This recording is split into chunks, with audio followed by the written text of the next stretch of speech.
জামাত ইসলামীকে নিষিদ্ধ করার খবরে জামাত ইসলামের আমির প্রতিক্রিয়া জানিয়েছেন। আমিরে জামাত কঠিন প্রতিবাদ করেছেন এবং সাফ কিছু কথা জানিয়ে দিয়েছেন। এই প্রতিক্রিয়াটা ইম্পর্ট্যান্ট, কারণ জামাত ইসলামীকে সত্যি সত্যি নিষিদ্ধ করা হয়তো বা হবে।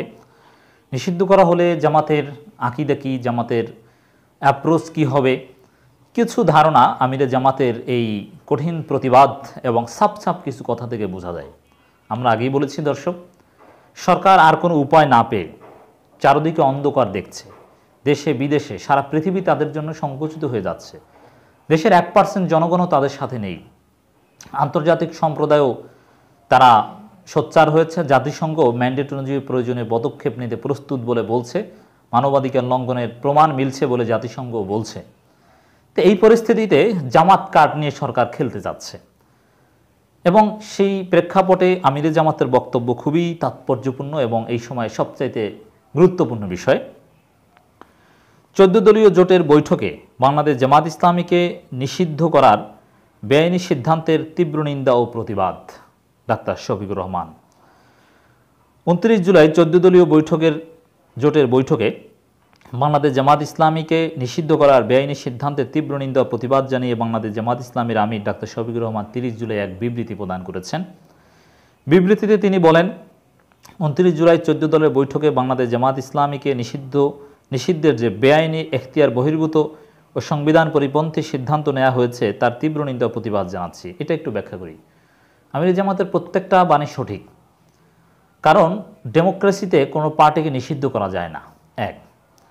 আর নিষিদ্ধ করার সিদ্ধান্ত নিয়েছে 14 দল। এক রাজনৈতিক দল আর এক রাজনৈতিক দলকে নিষিদ্ধ করতে পারে না।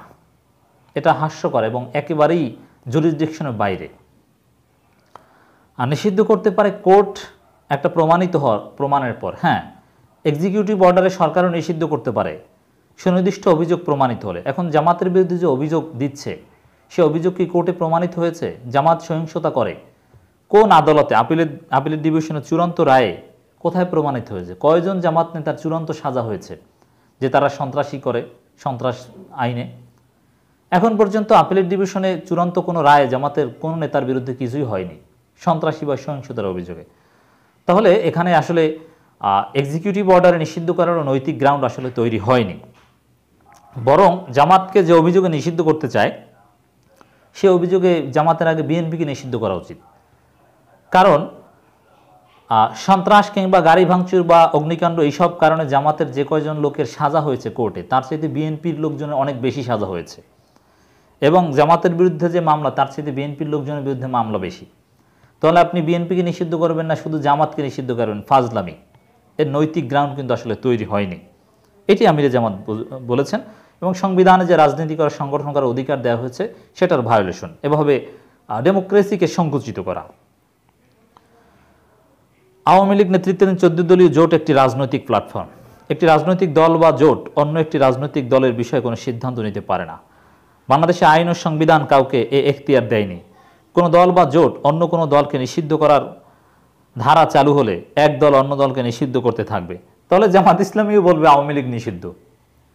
এটা তো বলতে পারে তারা। ছাত্রলীগ নিষিদ্ধ। জনগণ তো এখন ছাত্রলীগকে কার্যত নিষিদ্ধই করছে।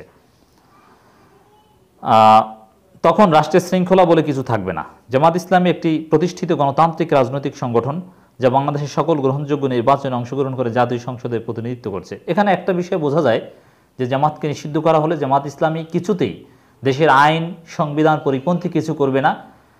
জামাতকে নিষিদ্ধ করা হলো আইন সংবিধানের মধ্যে থেকে যা করার তারা সেটাই করবে। আমির জামাতের বক্তব্যে স্পষ্ট বোঝা যায় প্রতিটি গণতান্ত্রিক আন্দোলনে ঐতিহাসিক ভূমিকা পালন করছে। আওয়ামী লীগ জামাতের সাথে বসে অতীতে অনেক আন্দোলন করেছে।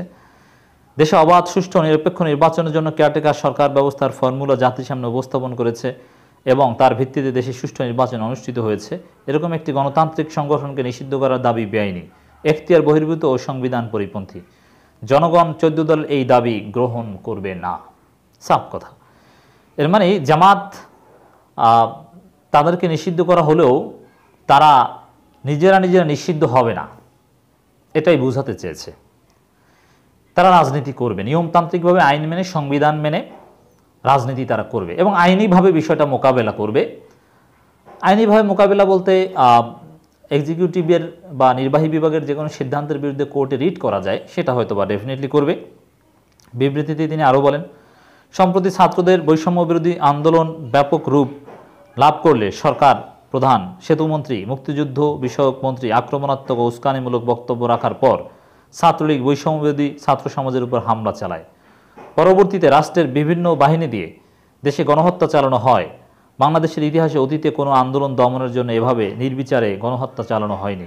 গোটা জাতি এবং বিশ্ব বিবেক এই গণহত্যার জন্য সরকারকে ধিক্কার দিচ্ছে। গোটা জাতি এই গণহত্যার বিরুদ্ধে ঐক্যবদ্ধ। এই পরিস্থিতিতে নিজেদের অপকর্মের দায় এড়ানোর জন্য সরকার শুরু থেকে মিথ্যাচার চালাচ্ছে, রাষ্ট্রযন্ত্র ব্যবহার করে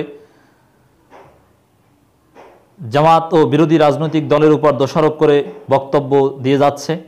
দেশের শিক্ষক সমাজ, সাংস্কৃতিক ব্যক্তিবর্গ, সাংবাদিক ও সচেতন নাগরিকগণ সরকারের এই ভূমিকার প্রতিবাদ ও সমালোচনা করছেন। বিভিন্ন মহল থেকে আন্তর্জাতিক তদন্তের দাবি জানানো হয়েছে।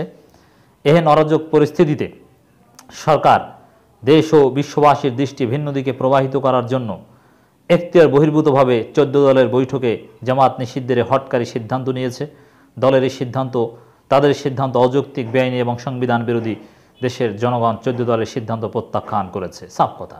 আবারও বলি, জামাতের আমিরের এই প্রতিক্রিয়ায় প্রমাণিত হয় যে তারা আইনি কাঠামো, সাংবিধানিক কাঠামোর বাইরে কিছুতেই যাবে না। সরকার চায় জামাত যাতে আন্ডারগ্রাউন্ডে যায় না, তারা ওপেন গ্রাউন্ডে রাজনীতি করবে, ওপেন গ্রাউন্ডে চলবে, গ্রেপ্তার করলে করবে, তারা আইনিভাবে বিষয়টা লড়বে। এর মানে সরকারকে কোনো সুযোগ দিবে না। বিবৃতিতে তিনি বলেন, জামাত ইসলামী প্রতিষ্ঠা লগ্ন থেকেই দেশ ও জাতির কল্যাণে নিয়মতান্ত্রিক, গণতান্ত্রিক ও শান্তিপূর্ণ উপায়ে সকল কর্মসূচি চালিয়ে যাচ্ছে এবং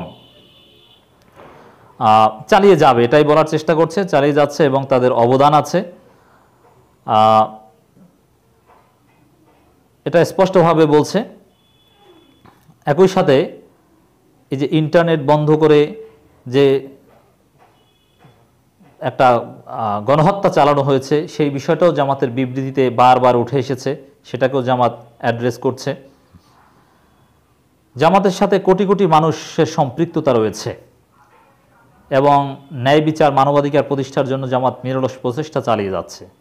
অতএব যে দলের সাথে কোটি কোটি মানুষের সম্পৃক্ততা, সেই দলকে আদৌ নিষিদ্ধ করা যায় না, এটাই জামাত বলার চেষ্টা করছে।